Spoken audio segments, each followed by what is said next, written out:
बॉनजोर मित्रों, तो आपका स्वागत है एग्जिस्टेंस मानवा के अगले पार्ट में। अभी तक हमने इसके 6 चैप्टर कवर करे हैं और आज हम इसके आगे देखेंगे। तो पिछले पार्ट में डिटेक्टिव के बंदों ने जैन के ऊपर हमला कर दिया था और जैन लड़ने की कोशिश तो कर रहा था, लेकिन उसकी मॉम उसको बचाने के लिए उसके सामने आ जाती है और वो मर जाती है। तो आज की चैप्टर की शुरुआत होती है। और आखिर क्यों ये जैन से इतना ऑब्सेस्ड है? वैसे तो इसके बहुत सारे रीजन हो सकते हैं, लेकिन इसका आंसर साफ है, प्राइड। इंसानों को घमंड होता है उनकी एबिलिटी पे कि वो अपने आसपास की दुनिया को कितना अच्छा समझ सकते हैं, एंड ये उन चीज़ों से डरते हैं जो ये समझ नहीं पाते। इसलिए इसने कोशिश की चीज़ों को ख़त्म करने की। तो जैन को बार बार उसके मॉम की बात याद आ रही होती है कि उसे जिंदा रहना है। हालांकि वो मन में सोच रहा है कि मैं इंसानों के साथ एक साथ मिलके नहीं रह सकता हूँ, मैं शायद किसी इंसान को नुकसान पहुंचा दूं या उसे मार दूं। लेकिन फिर उसे उसके मॉम के साथ की कन्वर्सेशन याद आती है और जैन उन्हें मारने की जगह वहां से भाग जाता है। और जैन मन में वही बात कह रहा होता है कि चाहे मुझे कुछ भी हो जाए, चाहे मुझे कुछ भी करना पड़े, लेकिन मैं जिंदा रहूंगा। जैन भागते भागते अपने घर के ऊपर छलांग लगाता है और एक बार डिटेक्टिव को देखता है और ये डिटेक्टिव को बिना मारे नहीं छोड़ने वाला। डिटेक्टिव चिल्लाता है, क्या कर रहे हो तुम लोग? वो भाग रहा है, जल्दी से कार में बैठो, मेरे पीछे आओ। वो अभी कमजोर है, यही हमारा लास्ट मौका है उसे पकड़ने का। जैन तेजी से भाग रहा है और डिटेक्टिव अपनी कार से उसका पीछा कर रहा है, लेकिन जैन कुछ देर भागने के बाद रुक जाता है और पीछे मुड़ता है। डिटेक्टिव की फट तो रही है, लेकिन वो पूछता है, क्या हुआ,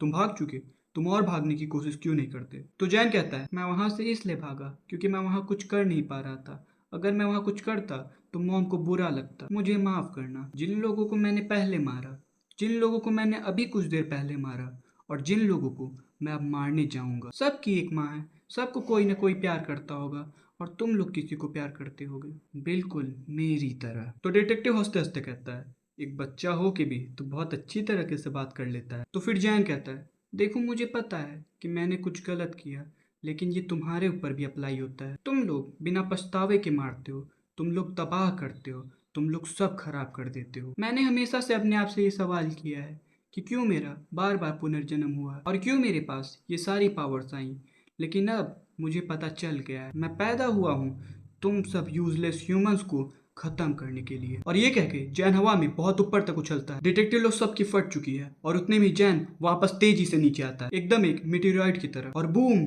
चारों तरफ सिर्फ लाश ही लाश है और बीच में ली जैन खड़ा है। डिटेक्टिव अपनी आखिरी सांस में कहता है, मैं सही था, तुम्हें मारना जरूरी है, तुम्हारे जैसे मॉन्स्टर को इस दुनिया में रहने का कोई हक नहीं है। तो ली जैन कहता है, हाँ तुम सही कह रहे हो, तुम्हें मुझे मार देना चाहिए था, लेकिन तुम फेल हो चुके हो, and as a result, all the humans in this world, every last one of them, shall feel my wrath. और ये कहते ही ली जैन उसको जान से मार देता है। तो फिर सर्दियों का सीन आता है और एक शिकारी छुप के एक पिजन का शिकार कर रहा होता है। शिकारी पिजन को शूट करता है और देखता है कि वहाँ पे एक बच्चा खड़ा है और ये और कोई नहीं, अपना ली जैन है। शिकारी ली जैन से कहता है, बच्चे तुम यहाँ कैसे पहुंचे?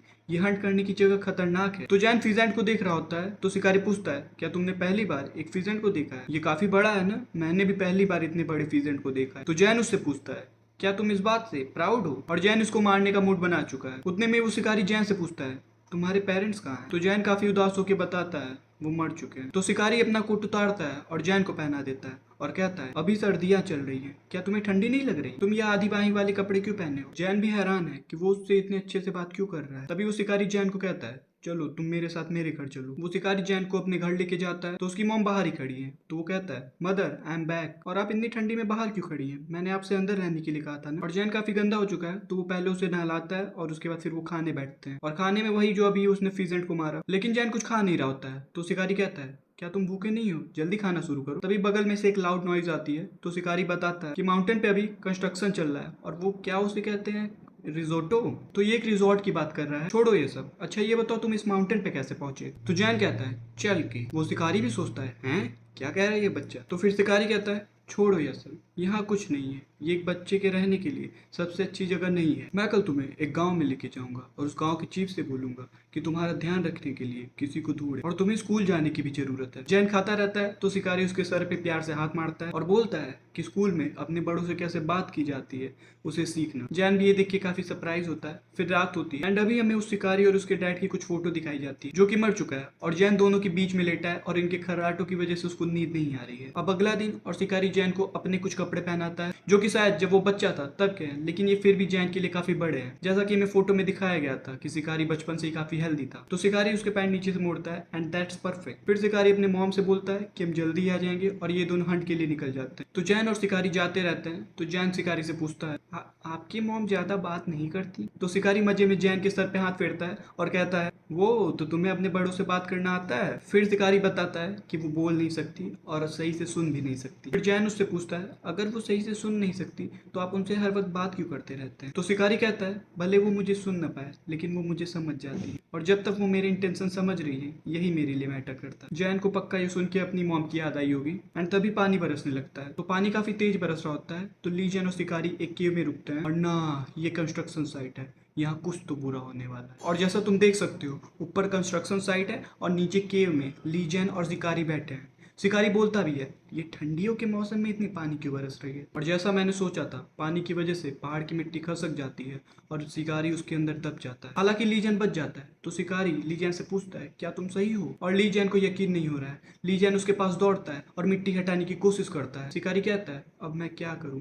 तो जैन कहता है, बस रुके रहिए, मैं आपको जल्दी से निकाल रहा हूँ। शिकारी बोलता है, मेरी माँ, और उतने में शिकारी मर जाता है। फिर जैन को शिकारी की कई बात याद आती है कि पहाड़ के ऊपर कंस्ट्रक्शन चल रहा है और वो उसे क्या कहते हैं, एक रिजॉर्टो। And as you see, Jain काफी दुखी है और वो शिकारी को अपने कंधे पे बैठाता है और लेके जाता है। तभी जैन की नजर शिकारी के मॉम पे पड़ती है और वो अपनी सर नीचे कर लेता है। शिकारी की मॉम उनके लिए छाता लेके आई होती है, लेकिन वो देखती है कि उसका बेटा मर चुका है और उसका छाता भी उसके हाथ से गिर जाता है। वेल, अपने बेटे को ऐसे देख के उसे बहुत बुरा लगा होगा। फिर अगला दिन होता है और जैन शिकारी के घर पे बैठा होता है और उसे अपने फ्लैशबैक्स याद आते हैं जब उसने डिटेक्टिव और उसके बंदों को मार दिया था। जैन मन में कहता है, सच बताऊं तो मैं उनके ऊपर अपना गुस्सा निकाल रहा था और दुनिया के सभी लोगों को खत्म करने वाली बात, मैं अभी भी उसके बारे में सोच रहा हूँ कि मुझे करना चाहिए कि नहीं। मैं हेजिटेट कर रहा हूँ, मुझे नहीं पता क्या सही है क्या गलत है। फिर जैन को अपनी मॉम के साथ की कन्वर्सेशन याद आती है जब उसको टेस्ट में 20 मार्क्स मिले थे। तो उसकी मॉम कहती है, ये क्या है, तुम तो बिल्कुल मेरी तरह निकले। तो जैन कहता है,